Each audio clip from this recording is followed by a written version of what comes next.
Buenas tardes, profesor Apolinario. Mi nombre es Ángela Michelle Palacios Díaz y el día de hoy voy a explicar lo que es la sustentación de mi examen sustitutorio. Bueno, el día de hoy me toca sustentar lo que es la pregunta 1. La pregunta 1 pertenece al tema del ciclo ideal de refrigeración por comprensión de vapor. Bueno, vamos a analizar lo que son los 4 dispositivos importantes de este ciclo ideal, el cual es el compresor, el condensador, la válvula de expansión y el evaporador. Lo más importante aquí es el calor que uno puede absorber de cualquier medio, ¿no? Por ejemplo, de un ambiente o el calor que absorbe de los alimentos en un refrigerador. El evaporador es quien absorbe a través de un refrigerante. El refrigerante, cuando ya haya absorbido todo el calor del evaporador, esto es comprimido en el compresor, ya que el compresor tiene que tener un trabajo de entrada o una potencia de entrada, ¿no? Para que así haya un funcionamiento en el compresor, para que esto pueda comprimir en el refrigerante. Y luego este refrigerante va al condensador, donde va a liberar el calor. Luego, a través de una válvula de expansión, va a disminuir lo que es su presión y vuelve a ser el refrigerante frío, ¿no? Y de ahí va otra vez al evaporador para así volver a continuar lo que es el ciclo. Bueno, nos piden lo que es hallar el COP, ¿no? Que esto es la salida deseada sobre la entrada requerida. ¿Cuál es la salida deseada? La salida deseada sería el calor que se ha extraído del evaporador. Entonces, eso es lo que se quiere, que el calor de un espacio caliente o temperatura media sea extraído por el refrigerador. ¿Y cuánto va a ser la entrada no requerida? Bueno, ahí se verá lo que es el trabajo del evaporador, que sería el trabajo neto de entrada. Eso es lo que me costará, que será extraer un determinado calor. Una vez que se ha identificado el calor extraído y el trabajo requerido del compresor, solo se va a dividir y se hallará el COP de una máquina refrigerante. Bueno, ahora sustentaremos lo que es la pregunta 3, ¿no?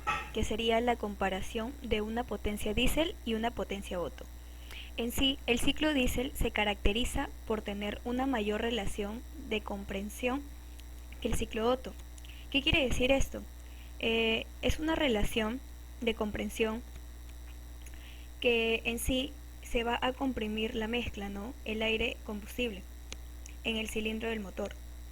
Ambos motores son de combustión interna, ¿no? Solo que el diésel es más potente para su relación de compresión.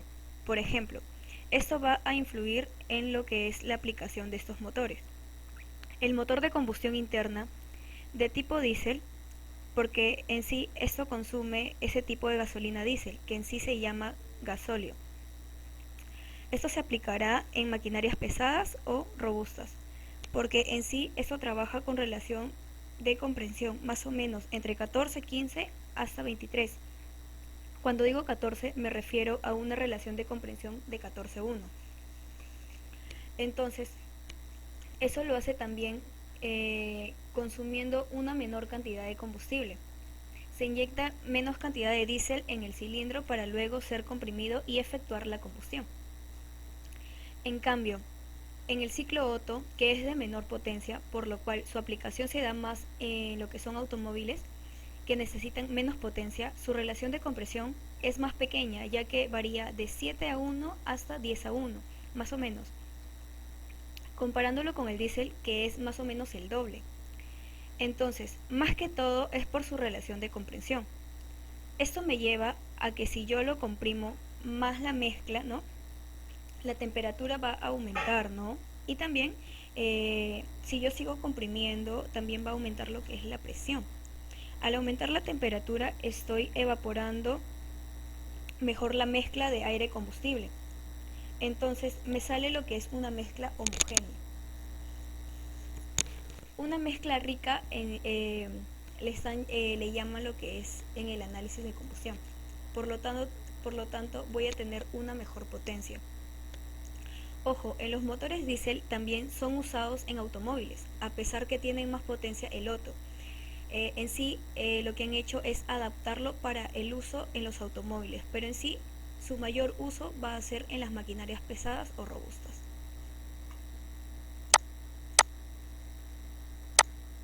Pregunta número 2.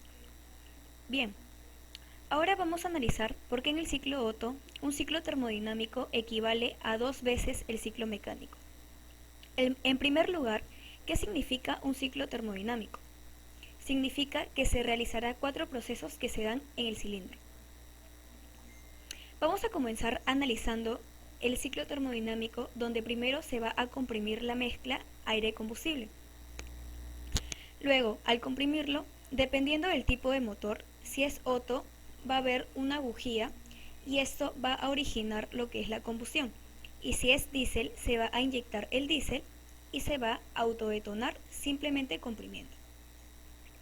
Luego de la compresión viene la combustión. Una vez que el combustible explota, el pistón que estaba comprimiendo el combustible comienza a bajar, ya que el combustible, como explotó, entonces lo ha empujado hacia abajo. Entonces, luego de que este se expande, comienzan a salir lo que son los gases de escape.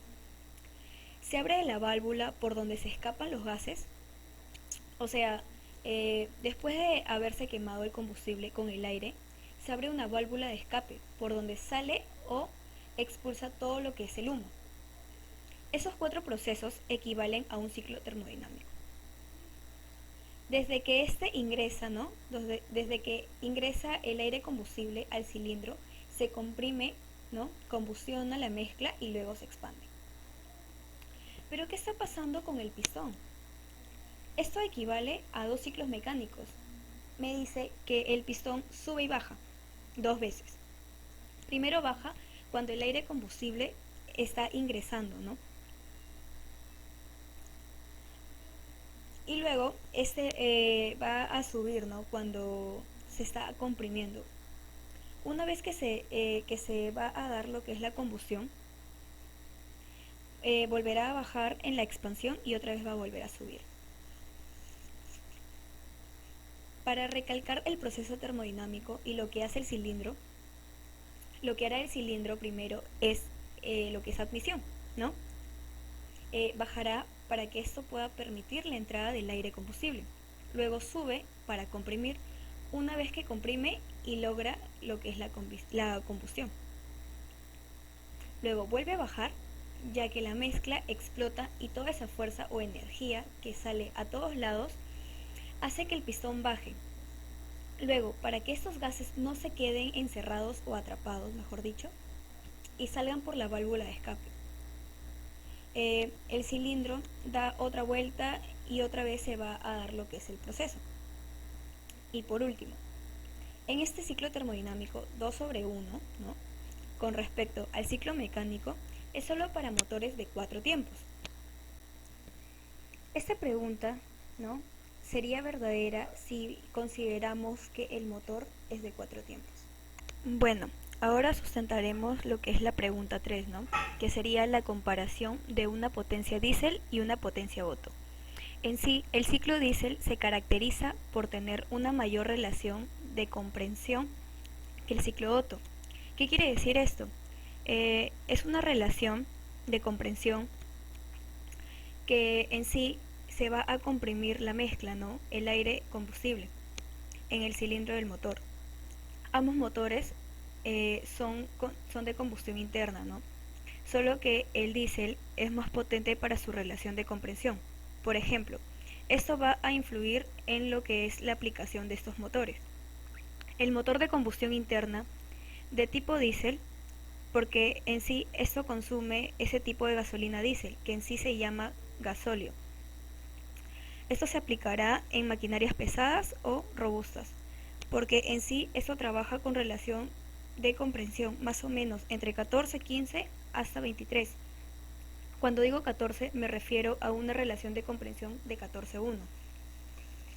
Entonces, eso lo hace también consumiendo una menor cantidad de combustible. Se inyecta menos cantidad de diésel en el cilindro para luego ser comprimido y efectuar la combustión. En cambio, en el ciclo Otto, que es de menor potencia, por lo cual su aplicación se da más en lo que son automóviles que necesitan menos potencia, su relación de compresión es más pequeña, ya que varía de 7:1 hasta 10:1, más o menos, comparándolo con el diésel, que es más o menos el doble. Entonces, más que todo es por su relación de compresión. Esto me lleva a que si yo lo comprimo más la mezcla, ¿no?, la temperatura va a aumentar, ¿no? Y también, si yo sigo comprimiendo, también va a aumentar lo que es la presión. Al aumentar la temperatura, estoy evaporando mejor la mezcla de aire-combustible. Entonces, me sale lo que es una mezcla homogénea. Una mezcla rica le llaman lo que es en el análisis de combustión. Por lo tanto, voy a tener una mejor potencia. Ojo, en los motores diésel también son usados en automóviles, a pesar que tienen más potencia el Otto. En sí, lo que han hecho es adaptarlo para el uso en los automóviles, pero en sí, su mayor uso va a ser en las maquinarias pesadas o robustas. Pregunta 5. Dice que tenemos un intercambiador de calor de tubo doble y flujo paralelo.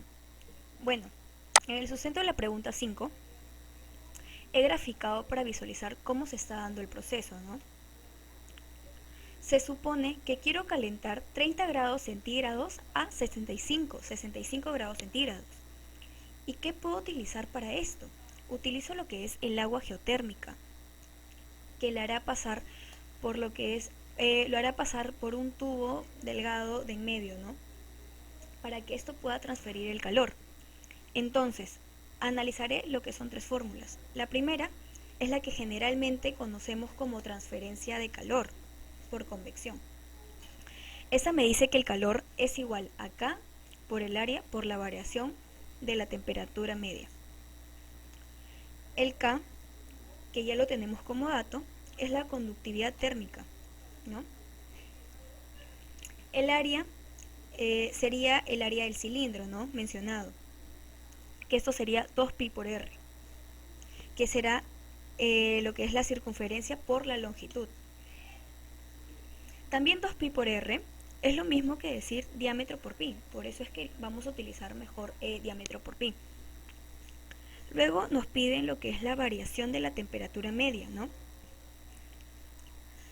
La temperatura media, ¿no?, la temperatura del agua, qué condiciones está y a qué condiciones quiero llevarlo. Por eso utilizaré lo que son otras fórmulas. Bueno, hasta ahí vamos bien. Yo tengo la temperatura geotérmica, ¿no?, que interviene en la temperatura media. Bueno, solamente tengo lo que es la temperatura de entrada, más no tengo la temperatura de salida. Así que aplicaré otras fórmulas para hallar la temperatura media. Pero en sí, lo que tengo que hallar de la temperatura media va a ser la temperatura final que sale del agua geotérmica, ¿no? Para hallar la variación de la temperatura media, necesito la temperatura que sale, ¿no?, que sale.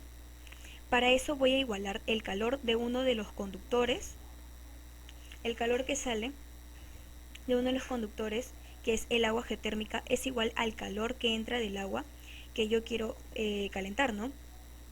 El calor del agua geotérmica sería su flujo másico, ¿no?, que está en kilogramos por segundos, que te dan como dato, ¿no?, que es 0,3, multiplicando por su Cp. Luego, por la diferencia del agua geotérmica de temperatura, ¿no?, su temperatura que ingresa de esto es 140 grados Celsius, menos lo que es la temperatura que sale, ¿no? La temperatura que sale, esa aún nosotros no lo sabemos. Por ello colocaré como variante lo que es TAG, ¿no?, que lo vamos a reemplazar aquí y acá.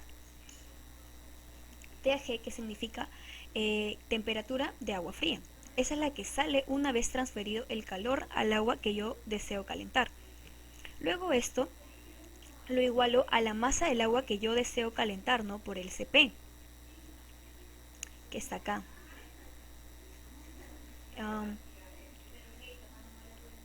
Si lo tengo, si la temperatura que yo tengo del agua ya caliente, que es de 65 grados Celsius, ¿no?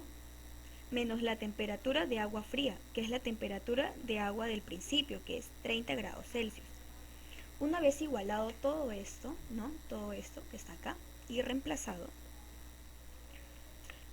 el calor que transfiere el agua caliente geotérmica y el calor que recibe esta agua que quiero calentar, lo igualo y voy a hallar la temperatura que sale del agua geotérmica, ¿no?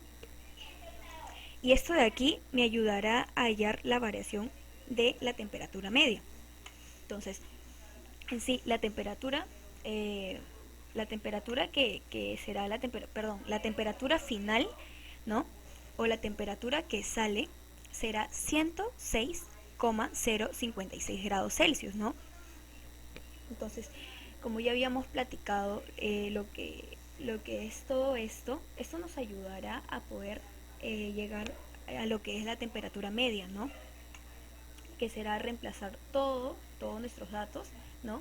A esta fórmula, y nuestra temperatura, nuestra variación de temperatura media será 75,525 grados, ¿no? Entonces, una vez que tenemos el calor por convección, ¿no? Ahí dentro está incluido lo que es la longitud que nos está pidiendo como dato, ¿no? Esto lo vamos a igualar a cualquiera de los calores que entrega el agua geotérmica o el calor que recibe el agua que deseo calentar, ¿no? Es lo mismo en sí. En este caso, estoy igualando lo que es el calor que recibe. Entonces, todo esto lo voy a reemplazar. Y mi longitud será 38,536 metros.